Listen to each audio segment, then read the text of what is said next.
Routing is an extremely important feature for MVC applications, so I want to dedicate some of our time specifically to this topic. Understanding the routing infrastructure can really help MVC feel less like magic and more like a logical, controlled process. When a request is forwarded to ASP.NET by the web server, the URL routing module analyzes the incoming URL and then tries to match it to an entry in the static route table class. Routes are basically segmented string patterns that correspond to sections of a URL. Each route has an associated HTTP handler for it. The route table contains a list of all of the routes that are registered with your application, and it's populated during the application start event, which is the very first event in an application lifecycle. The routing module selects a route based on its number of segments, as well as some other criteria and constraints that we'll look at in a moment. Once a route has been selected, its associated HTTP handler is handed off to ASP.NET. This is the handler that will later be executed between the pre and post request handler execute event that we discussed earlier in the module. Here you can see a simplified version of the diagram we just looked at in the context of the application lifecycle. The URL routing module chooses the route early in this process, but that associated HTTP handler isn't executed until later between the pre and post request handler execute methods.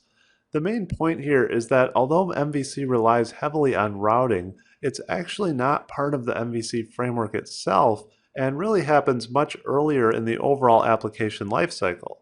I also want to mention that the HTTP handler is actually selected by the routing module during the post-resolve request cache events as shown, and not during the map handler events, despite what the names might imply. This is due to an internal quirk related to IIS versioning that isn't important to our discussion, but I just want to point it out in case you're reading these event names carefully and might have been confused by that.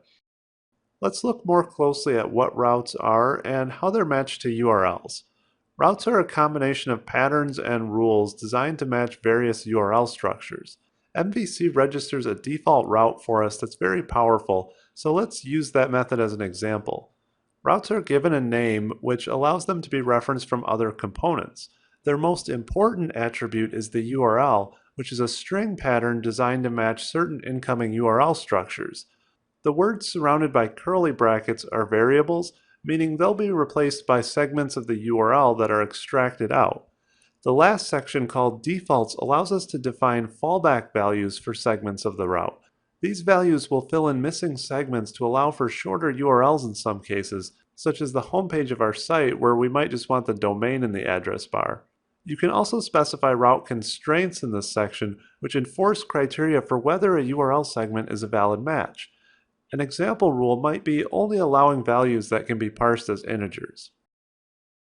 Just to quickly illustrate an example from the previous slide, if we have a URL like the one we see here, this could be easily mapped to an action method using the default MVC route. The task segment could be extracted as the controller value, the edit segment would become the action method name, and this number at the end, that would become the ID parameter for the action method. The framework will automatically append the word controller after the information in the route data to find the right class, and this is one of many examples of naming conventions that we'll be looking at in MVC.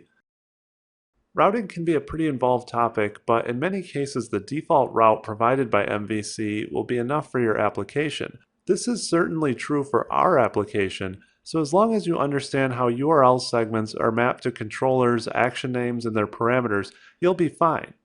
In the next lesson, let's look at a few examples of these routing concepts in action.